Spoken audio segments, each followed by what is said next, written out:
Good morning, everyone.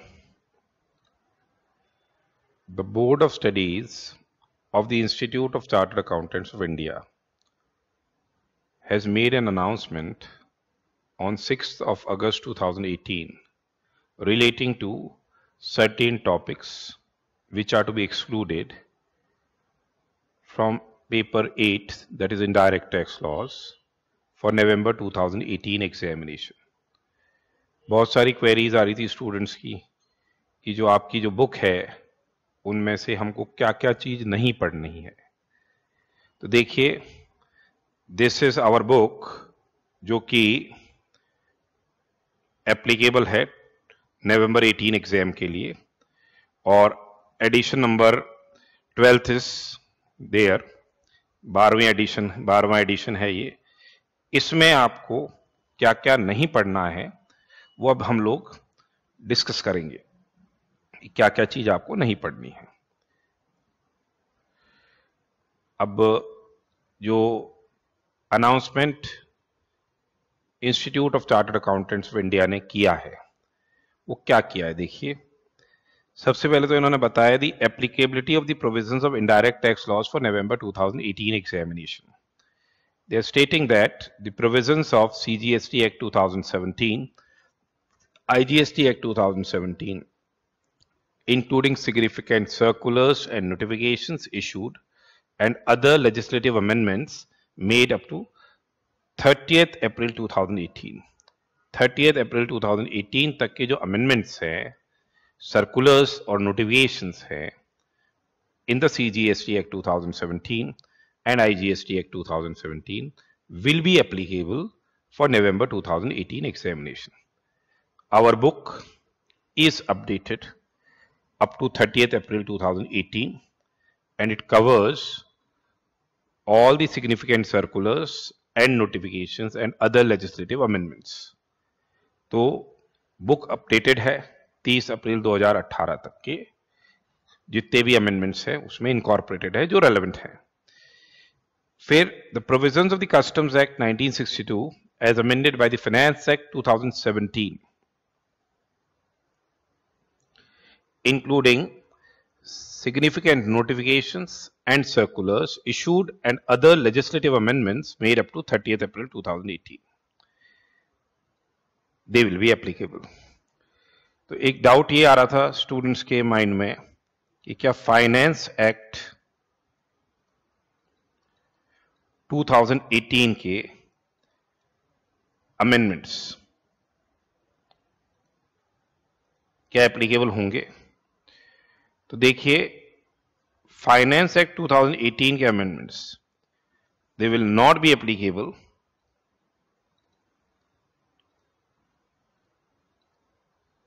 for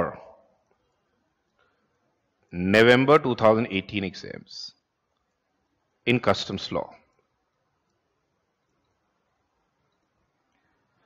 Though Finance Act 2018 has been given assent of the President on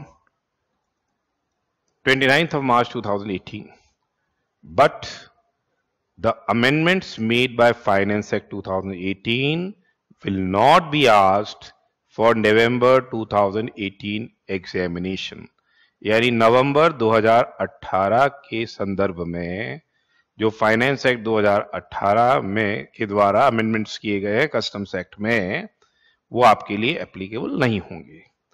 फिर आगे बोल रहे हैं the study guidelines containing the list of topic wise exclusions from syllabus is attached in annexure 1। तो एनेक्स्योर 1 के अंदर इन्होंने ये बता रखा है कि टॉपिक्स में से क्या क्या टॉपिक्स क्या हुए हैं, एक्सक्लूड हुए हैं। Now let us come to the annexure 1, that is the important one. हमारे लिए ये इंपॉर्टेंट है कि क्या क्या चीज एक्सक्लूड हुई है। अमेंडमेंट्स तो अपने को 30 अप्रैल 2018 तक के करने हैं और कस्टम्स में फाइनेंस एक्ट 2017 करनी है, फाइनेंस एक्ट 2018 नहीं करनी। I am clear? समझ में आ रहा है सबको ये चीज? ये ध्यान रखिएगा। अब देखिए, जो एनेक्स्योर 1 है इसमें इन्होंने एक्सक्लूजन्स दे रखे हैं। तो पहले तो टॉपिक बताया है और फिर क्या इसके एक्सक्लूजन्स है।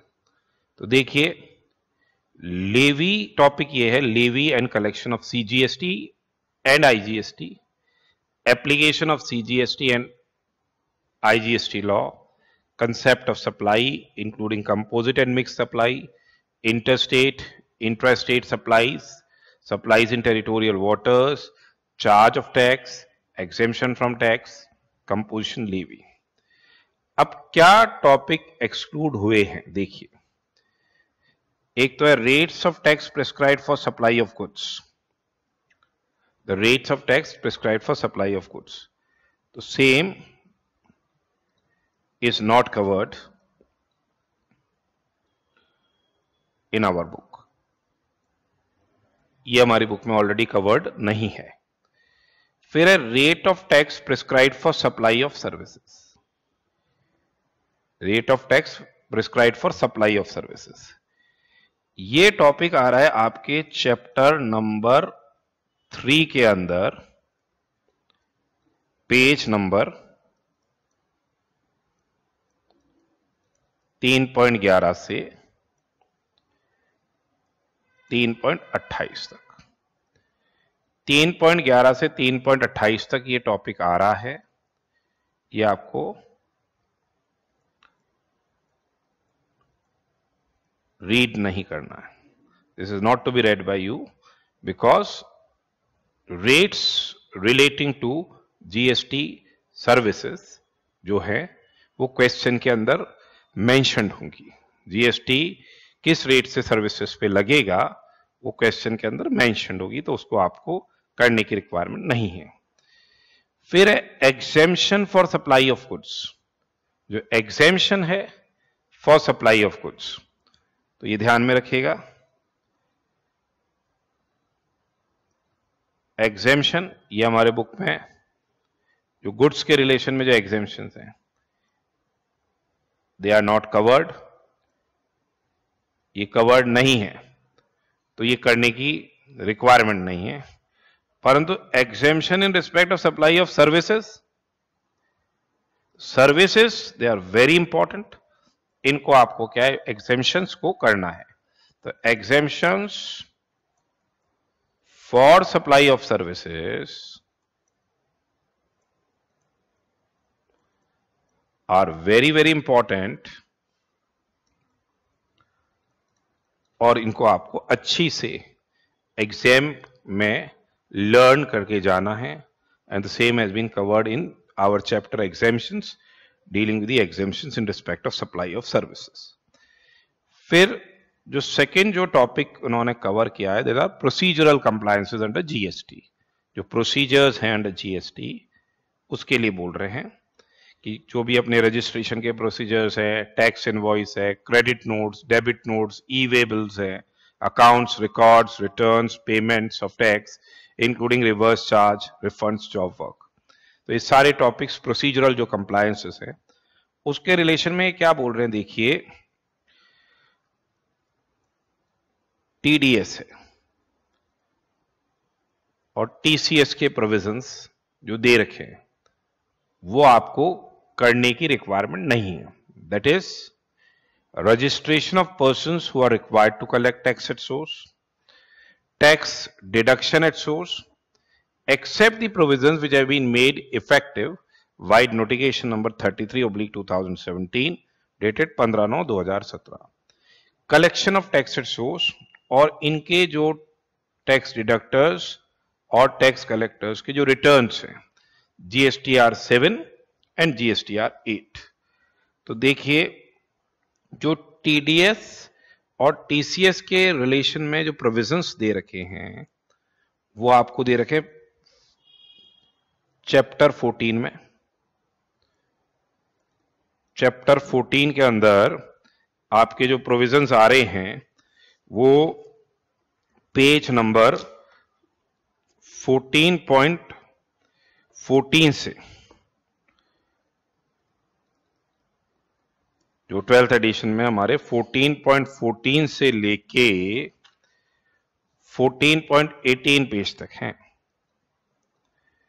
और उसमें आपको ये दे रखे हैं आपके जो क्वेश्चन नंबर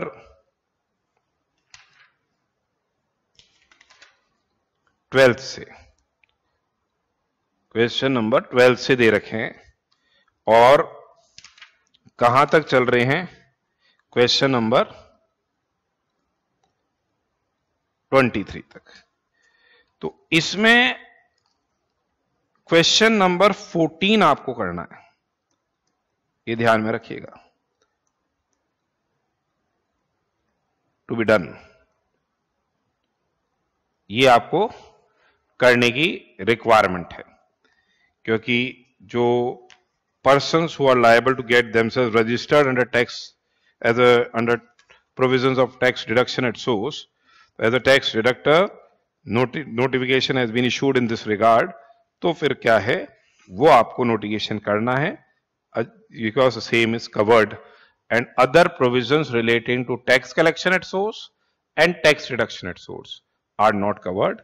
Therefore, जो आपके क्वेश्चन नंबर 14 को छोड़ के पेज नंबर 14.11 से लेके जो चैप्टर का एंड हो रहा है पेज नंबर 14.18 तक, उसमें क्वेश्चन नंबर 14 को छोड़ के आपको और करने की रिक्वायरमेंट नहीं है।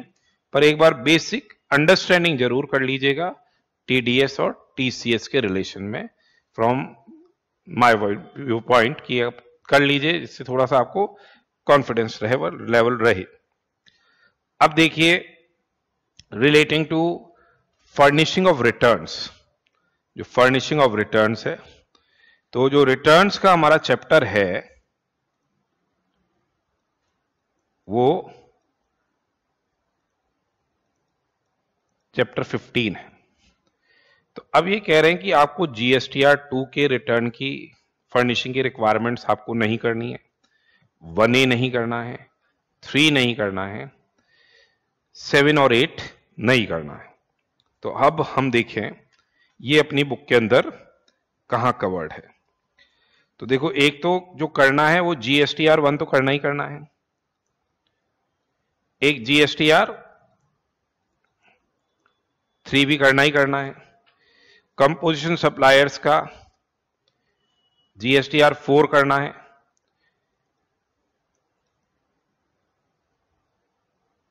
और नॉन रेजिडेंट टैक्सेबल पर्संस का जो जीएसटीआर 5 है वो करना है, आईएसडी के रिलेशन में जो जीएसटीआर 6 जा रहा है वो भी करना है, और जो आपके जीएसटीआर 11 की जो रिक्वायरमेंट्स है वो करनी है। तो अब आपको क्या नहीं करना है वो देखिए। जो हमारा चैप्टर 15 है, तो 15.6 पे आपके क्वेश्चन नंबर 5 है, जीएसटीआर 2 के रिलेशन में, इनवर्ट सप्लाईज के रिलेशन में। उसके बाद क्वेश्चन नंबर 6 है 15.8 पेज पे, ये आपको करना नहीं है। क्वेश्चन नंबर 7 ये करना है, 8 करना है, फिर 9 करना है, 10 करना है, आईएसडी के लिए 11 क्वेश्चन नंबर दे रखा है वो करना है, और 12 करना है। यानी जो करना है वो आपको 15.10 से लेके आपके एक तरह से 15.13 तक ये तो करने हैं, जिसमें जीएसटीआर 3B भी पहले आ गया, वो भी आपको करना है। बाकी 15.6 से लेके 15.8 तक क्वेश्चन नंबर 5 और 6 जो दे रखे हैं वो करने की आपको ऐसी रिक्वायरमेंट नहीं है। फिर आता है जो claim for input tax credit and provisional acceptance thereof, matching reversal and reclaim of से input tax credit, matching reversal and reclaim of reduction in the output tax liability. ये जो 3 पार्ट है ये आपके चैप्टर 15 के अंदर भी दे रखे हैं, और कुछ प्रोविजंस एक समरी फॉर्म के अंदर जो आईटीसी वाला चैप्टर है उसमें भी दे रखे हैं। तो ये देखिए, आपके जो आईटीसी वाला चैप्टर 10 है उसमें क्वेश्चन नंबर 25 है,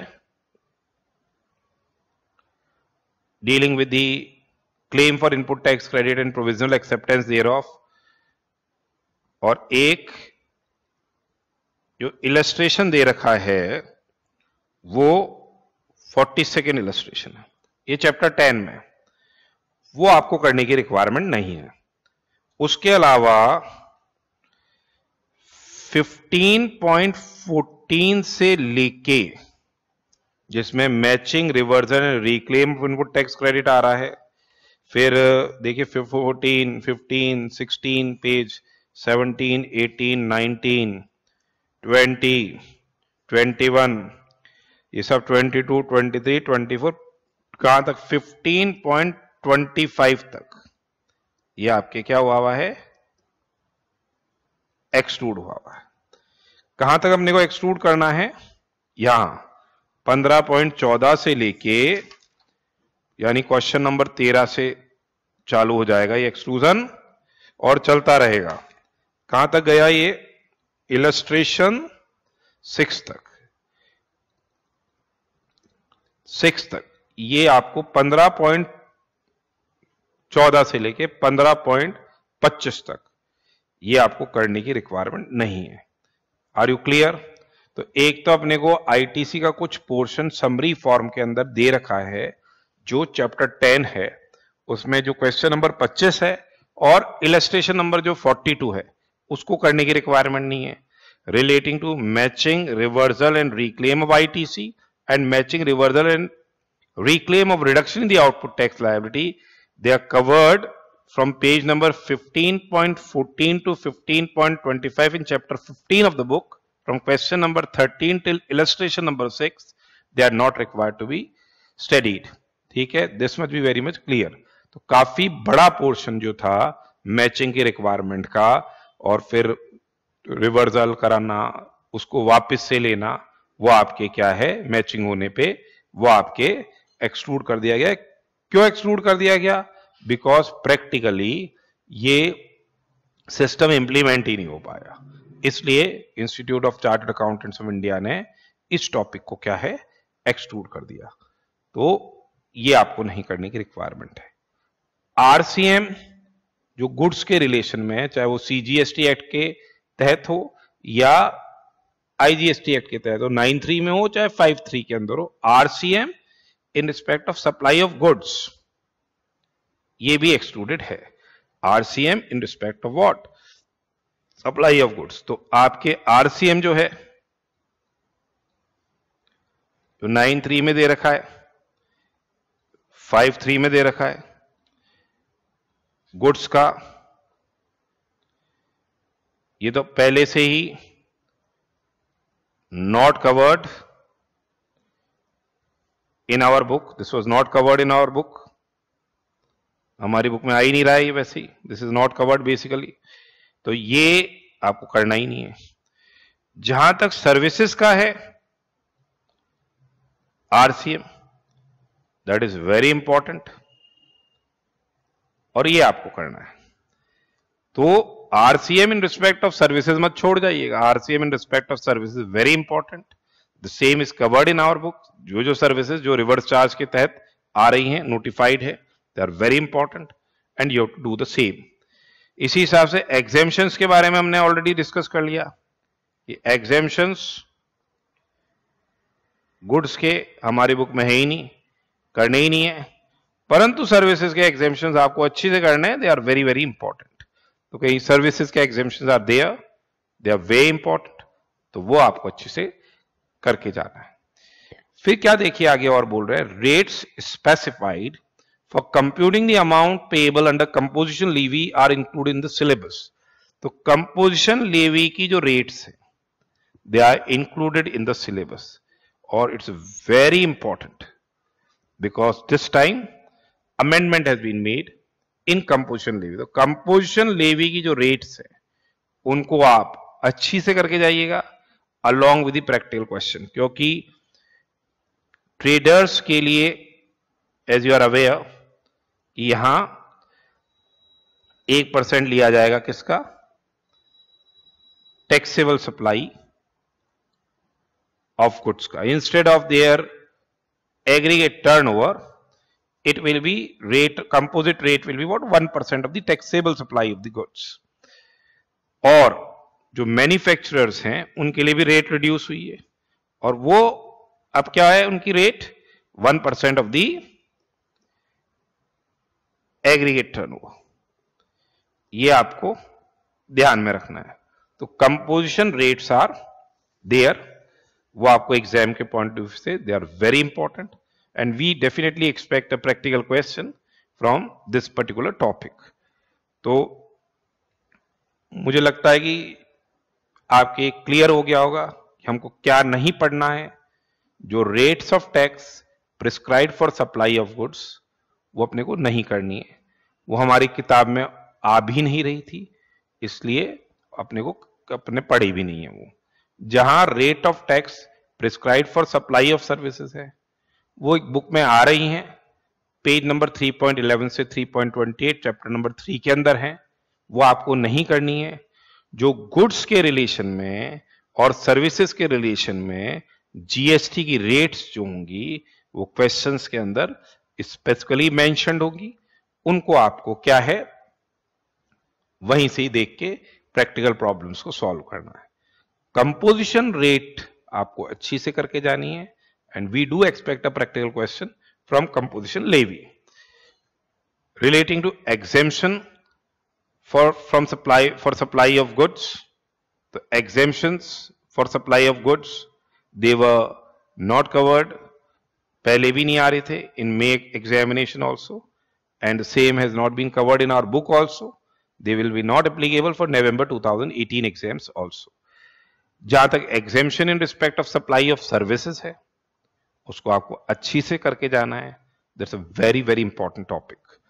then relating to TDS and TCS provisions, you get a brief idea about TDS provisions and TCS provisions, section 51, 52 आप कर लीजिएगा। और एक बार ओवरव्यू, टीडीएस में रजिस्ट्रेशन रिक्वायरमेंट्स जो हैं, जिन जिन पर्सन्स हुआ है been notified to obtain registration, वो आपको क्या है करना है। टीसीएस के रिलेशन में आपको नहीं करना है, ना तो टीडीएस के और टीसीएस के प्रोविजंस इफेक्टिव हुए, ना ही उनकी क्या है जो फाइलिंग रिटर्न रिक्वायरमेंट्स हैं वो इफेक्टिव हुई, क्योंकि प्रोविजन ही नहीं है फोर्स में अभी, तो इसलिए इन इंस्टीट्यूट ने उसको भी क्या है एक्सक्लूड कर दिया। तो टीडीएस और टीसीएस के provisions except for notification number 33/2017 वो आपको करने की रिक्वायरमेंट नहीं है।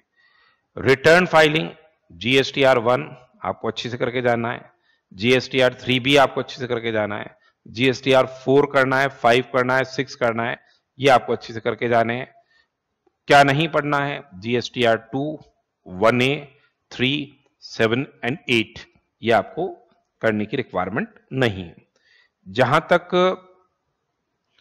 Claim of input tax credit है एंड प्रोविजनल एक्सेप्टेंस है, matching reversal and reclaim of ITC, matching reversal and reclaim of reduction in the output tax liability, उसके relation में detailed provisions are given under in chapter 15 of our book. 15.14 से लेके 15.25 तक जो provisions जहां वो covered है उन पेजेस को आपको रीड नहीं करना है। From question number 13 till illustration number 6 वो आपको करने की रिक्वायरमेंट नहीं है। Large major portion of return filing requirements आपके कम हो चुका है।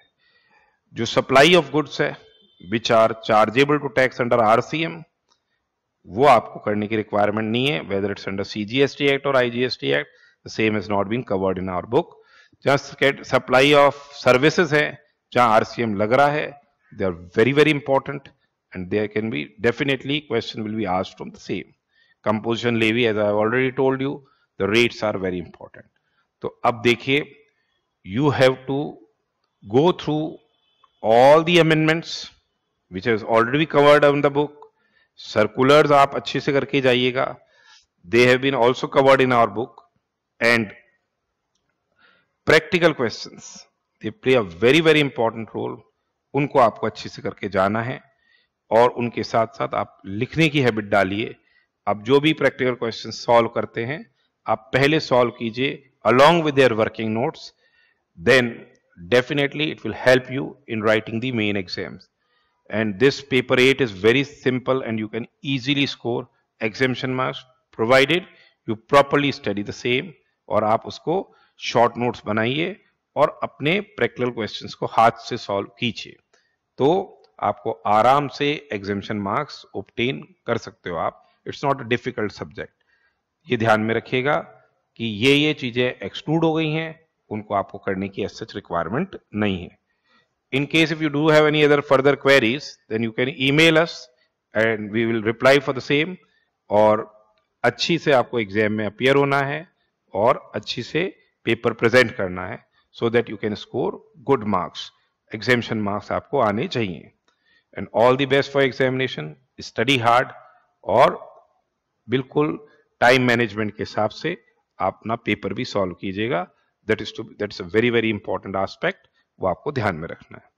Thanks for nice listening and cooperation, and if any queries are there you are free to write to us. Thank you very much.